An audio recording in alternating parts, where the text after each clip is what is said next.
Hey there, this is a fairly comprehensive video on lists. My suggestion for you is to open up your own editor and try things out as you watch the video. Also, if you're preparing for interviews with large tech companies, I've included a few lead code questions that I think will help solidify your understanding. Happy learning!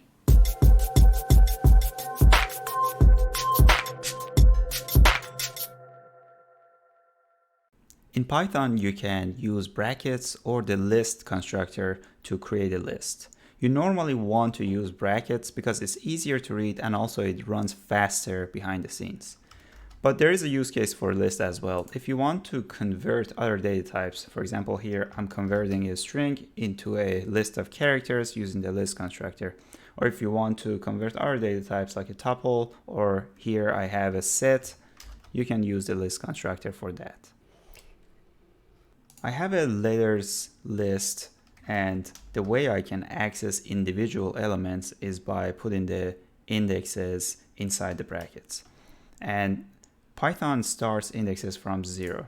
Here index 0 is A, index 2 is C, and if I want to count from the last element backwards, I start from -1, which would be D in this case, -2 would be C, and so on. In Python, there is no restrictions as opposed to some strongly typed languages regarding data types in a list. You can put a different number of data types in a list and there is not an issue. So here I have some integers in numbers, some strings in students, and then in the mix list, I have all different sort of data types. The way that you can get the length of a list is using the len method. And you can also get different slices of a list by the bracket notation with a colon. So here I am starting from index 1, which is the number 10, and I'm going forward all the way before I reach 4. So remember that the second number is not part of the slice. It's right before that index that we stop. So 1, 2, and 3 are part of this slice, which correspond to 10, -5, and 1. If you don't put the start number, that means we are starting from the very beginning of the list. So it's the same as putting a 0. So here I have index 0 and 1, and I'm stopping right before I reach index 2. Similarly, if you don't put the second number, which is your endpoint, Python assumes that you want all the numbers all the way to the end of the list. Here I'm starting from index 5, which is the number 8, and I'm going all the way. This is similar to putting the length of the list, or just like putting a large number. It doesn't matter really. Basically, Python is going all the way until it either reaches this number or the end of the list.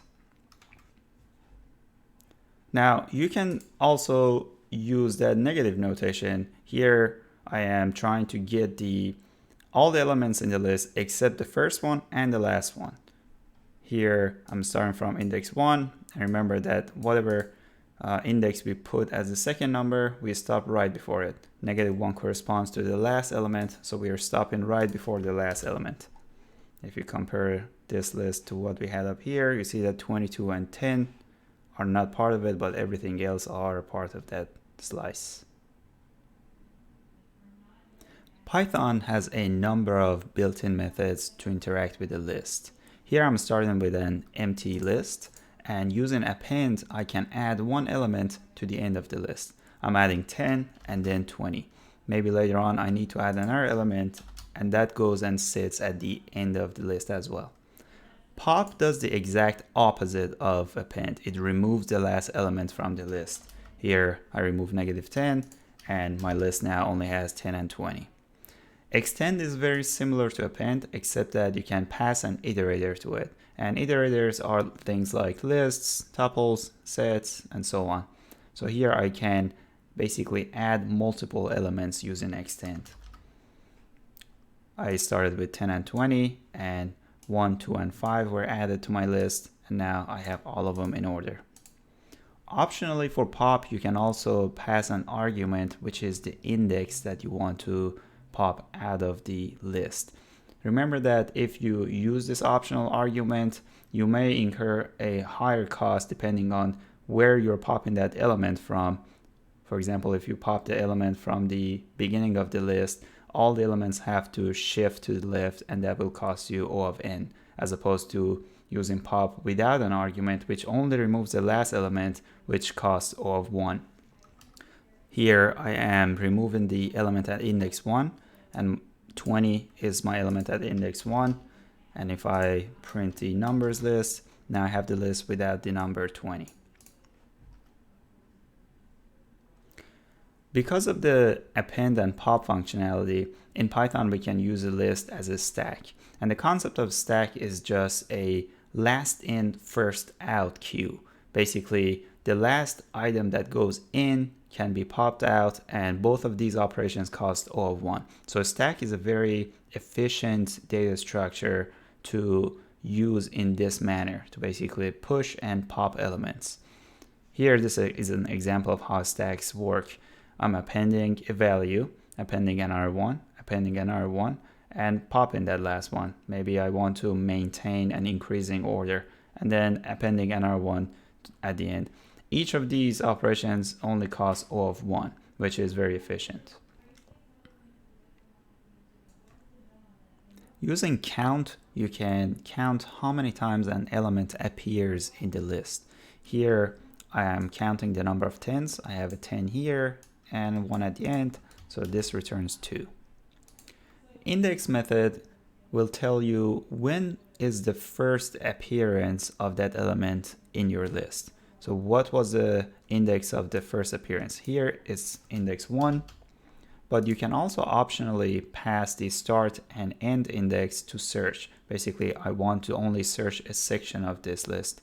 Here I'm passing 2 and 8. Index 2 is here, and 8 would be the length of this list, which is all the way to the end. So if I search that section, then I get 7, which is the index of that second appearance of 10. The remove function is similar to index, except that it finds that first element and also removes it. So if I try to remove, I'm removing this first 10. And as you can tell, this array right now, or this list right now, has all the elements except this first 10 that used to be at index 1. Insert is the exact opposite of remove. You can insert an element at a specific index. So I'm basically here putting that 10 back where it was before. Remember that these operations will cost you O of n, because for count and index, Python has to search the list, maybe with some optimizations, a little less than O of n. And also for remove and insert, Python has to shift all the elements left or right. There are some intricate details when you're working with a list. As we talk about copy and clear, things become a little bit more clear. I have this numbers list of 1, 2, and 3. Now, you may be wondering, why don't we just assign numbers to another variable instead of using copy? Let's try that. I have assigned numbers to numbers copy, and now I'm appending one value only to the numbers list. If I print numbers, I see 1, 2, 3, and 4, which is what we expected. But if I print numbers copy, somehow that 4 has made it to numbers copy as well. Now, what is happening behind the scenes is that when we define a list, we are creating an object and we have a variable pointing to that object. When I write numbers copy equals numbers, there is not a new list that is getting created. A new variable is pointing to that same object. Basically, there is one object and it can have as many references to it as we want. When I append 4 to that list, a 4 is getting added here, which means that all the references, basically all the variables that we have defined that point to this object, are going to be affected. Now, unless this is what you intend to do in your code, this could potentially create bugs or confusion. So the reason that we use copy is that we want to clone the list and create a separate object and use that maybe in a different way. Let's walk through the rest of this code. So here I am doing numbers copy equals numbers.copy, which creates a clone. And now if I print the numbers list after appending 10, I see that I have the original list plus this new value. But if I print numbers copy, I don't have this new value because I cloned this list at this point. So anything that is happening on numbers is not going to be affecting the clone. What is happening behind the scenes is that when you write numbers underscore copy equals numbers dot copy, a second list is getting created, and these two are completely separate entities, and they will not affect each other unless we want them to. An alternative to the copy method is to create a slice which is the same size as the list. So if you remember the slice notation, if we don't write anything on the left, that means we are starting from the very beginning of the list, and if we don't write anything on the right, that means we're going all the way to the end. So when you slice, you're creating a new list with that specific portion. Now, if the portion is the same size as the whole list, that means you're creating another list which is the same as the original one. So there's really no difference between these two. Somewhat similar to copy, when we are using the clear method, we also have to be careful if we are actually making that change on the object or if we are just changing the reference. Let's walk through this example. I have that same array, the same list, 1, 2, and 3, and we know that when I create another variable, this is really just a reference to that same object. So right now, numbers reference and number, if you take a look at the first picture, are both pointing to 1, 2, 3. If I want to clear both of them, basically I want to assign them to an empty array. If I try to do it using numbers equals an empty array, what happens is numbers now is pointing to an empty array, but numbers reference will still point to that object. Let's try it. So here numbers is an empty array, but numbers reference is still pointing to that original object. Now, if my goal is to clear both of them, I will use the clear method instead. So clear deletes every element of the array, so this array will go away, and therefore anything that's pointing to it will basically point to an empty array. Let's try it out. So numbers again is empty, but numbers reference is also empty now that I'm using the clear method. So what is happening behind the scenes is that I'm deleting all these elements, and this whole list is changing into an empty array. This process is exactly the same as deleting the members of the array one by one, which you can achieve using the del keyword, which stands for delete, and also using the same notation as we used to get a slice from the list and not putting anything in the beginning or at the end. Basically, we are going over the whole list. So these two are equivalent. Reverse and sort are two other built-in methods that are used with lists. Reverse just reverses the order of the elements by index, basically. So your first element becomes your last element, your second becomes the second to last, and so on. Sort by default sorts the elements if they're integers by an increasing order, if they are strings by alphabetical order, but you can change that behavior by two arguments. The first argument is called reverse, and don't confuse this reverse with the reverse method. So this is a parameter that is being passed to the sort function, and it can either be true or false. By default it is false, but if you set it to true, whatever function we are using to sort is going to be reversed. So right now we are sorting in an increasing order. If reverse is true, we sort by a decreasing order. The second argument that we can pass to sort is the function that we want to use to compare elements. Right now, by default, the function that is used to compare these elements for integers is which one is bigger. That's really as basic as it can be. But here I'm using a function to just check the rightmost integer. So if I sort this, you see that I have 0, 1, 3, 4, 7, and 9. And if you're not familiar with the lambda notation, it's just a short form of writing a function. So this is, you can consider this just as a function that takes x and returns x modulo 10. Whenever you have a list, most likely at some point you will need to iterate over its items. I'll show you 4 ways that you can do this. The first one is using a while loop.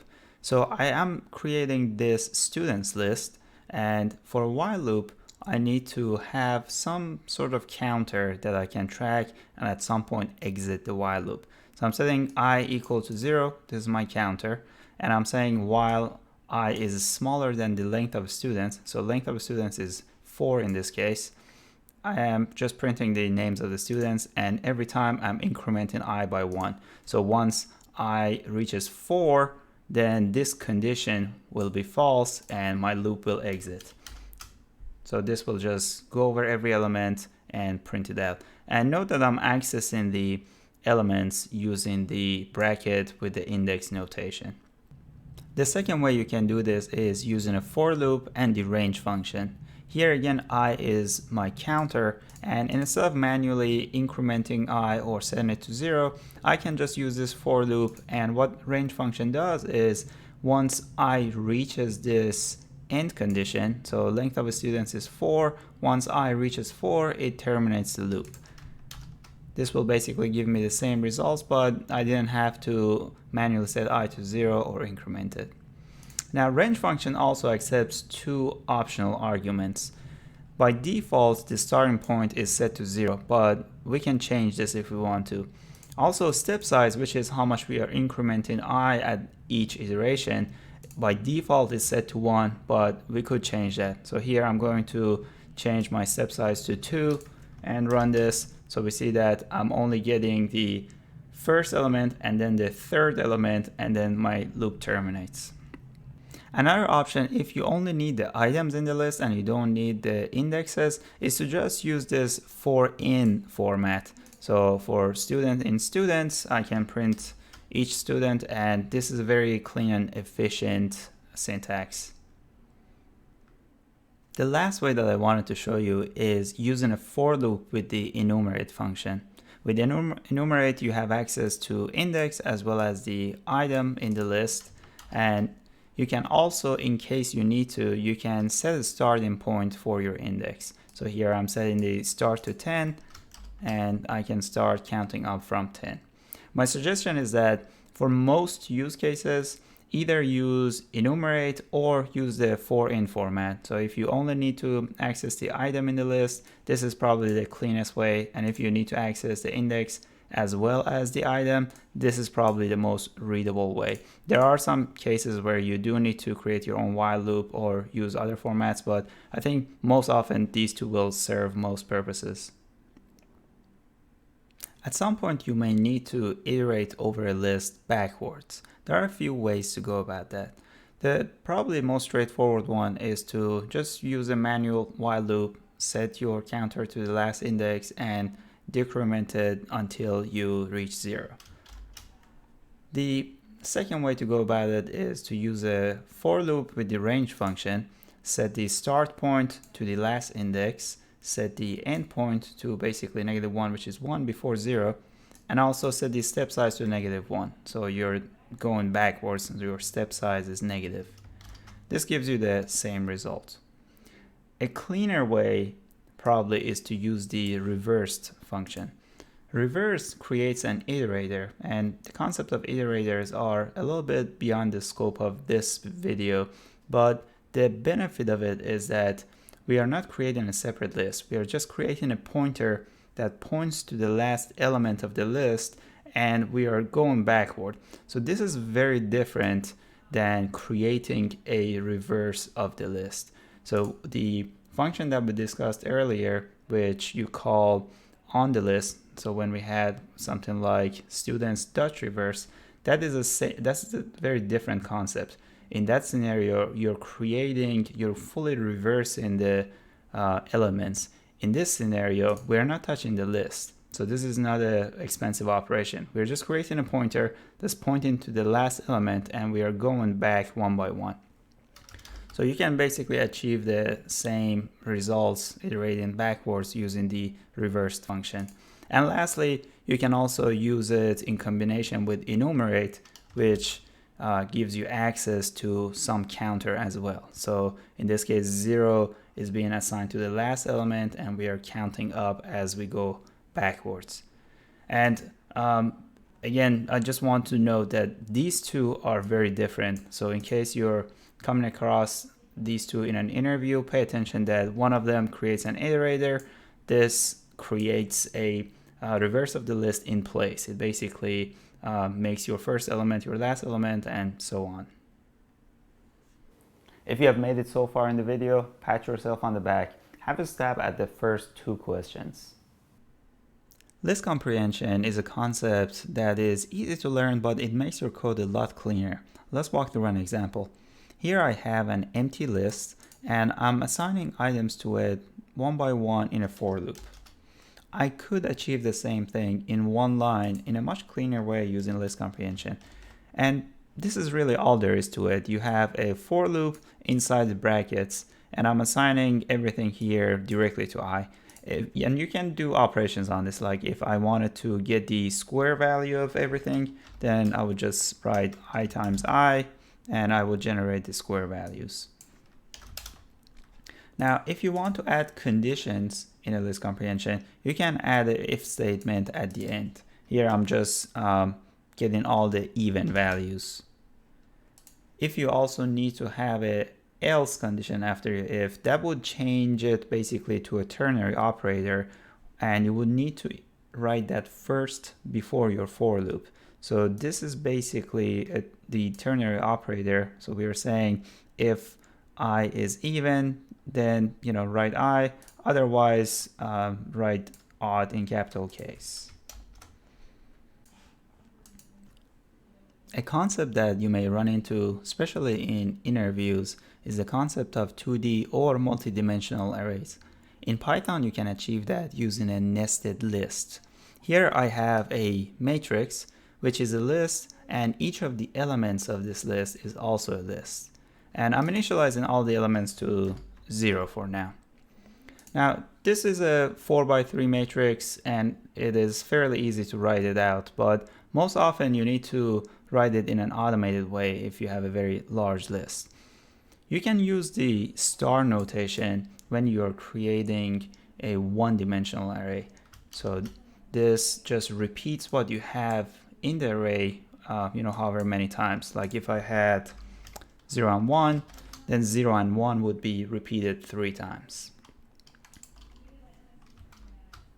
And if after I create this, if I change one of the values, here I'm changing the element at index 1 to 5, that element changes, and this is what we expect to see. There is a common mistake that some people make when they try to apply the same concept to 2D or multi-dimensional arrays. Let me show you what I mean. So if you try to use this same star notation, and so this basically what we have inside here, we expect this to create what we had up here, so basically 3 zeros. And then some people create this and they look at their 2D array, they look at this and they see that they're both the same, and they do look the same, but they really are not, because when you use this star notation on an object, you are not creating clones of this object. You're basically creating different references. What I mean by that is, right now if I try to change one of the elements here, so here I'm only trying to change this first element. So at index 0, 0, basically first row and first column. Let's see what happens. All of the elements at the beginning of every row has changed. Basically, the reason that this happens is that here I use this star notation on an object. So the workaround for this is to use a nested list comprehension. And nested list comprehension is really not all that different for one-dimensional or two-dimensional array. It's just that you repeat that for loop one more time. So if you remember from our list comprehension section, we already had this, something like this. So you're creating a list, and now for 2D array, you're just doing that one more time. So instead of using the star notation, I'm just using a for loop, and this does create what I intended to. And let's try this out as well. If I try to assign 5 to this first element and print it out, you see that only this first element has changed. None of these other elements are impacted. And let's pre-print this too. So this is what we are trying to achieve. So we have a 4x3 matrix, and if I try to change another element, so let's change this element here. So I'm going to change 1 1 to, let's say, 3, and let's pre-print this again. So I have only changed this one element without impacting any of the other rows. Let's go over this a little bit more. Here I am assigning zeros to everything, but I could, maybe I want to assign the row number to every element of that row. So I can just use row. So I'm saying for every column and for every row, and the range for my columns is 3, for my rows are 4, and I'm creating that matrix. Now if I pre-print this same thing, you see that every element is initialized to show what's the row number. Another thing I could do, if I want to go from, let's say, 0 all the way to, so it would be 11, I can write row times 3 plus column. So, I mean, you can do different things, but here I'm starting from 0, and let's pre-print this as well. So I'm starting from 0, 1, 2, 3, 4, 5, all the way to 11.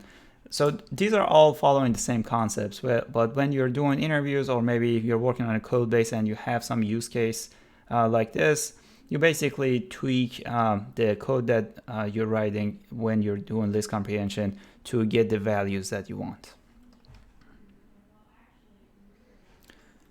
So once you have created a 2D list, the way that you can access separate different elements is very similar to one-dimensional, except that you now use 2 different indexes. The first index is going to be your row, the second one your column. So here 0 0 would get me this first element, 1 2 would be this element. So remember, indexes start from 0, so 1 and 2 would be row 1, column 2, which is this 5. And you can also use negative numbers. So if I want to get the very last element, 11 here, I can just use -1, -1. You can also iterate over a 2D list, somewhat similar to how you would iterate over a one-dimensional list, except that now you have rows and columns, so you need 2 variables to keep increasing, and starting from some point and then at some point you can go backwards. All of those concepts are the same, except that here you have 2 variables. If you had a 3-dimensional array, you would have 3 variables, and so on. So here I am creating 2 separate variables just to hold the number of rows and number of columns, and then my counters are I and j. So this is a nested for loop that just prints out all the numbers that I have currently in my matrix. You can also sort elements in a 2D or multi-dimensional array. By default, Python will take a look at the first element of each list, and if those first elements are equal, then it will look at the next element.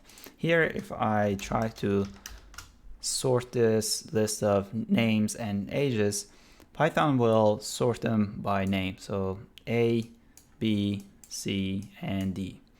Now, similar to one-dimensional arrays, we also have the reverse and also the key options that we can pass to the sort function. Here I'm going to use the key to sort by the second element.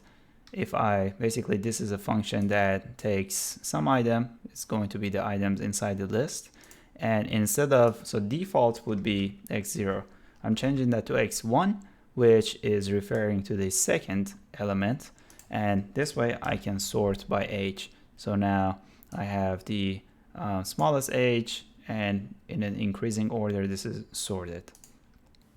If you have made it all the way to this point in the video, pat yourself on the back. Also, try to see if you can solve questions 3 and 4. Best of luck.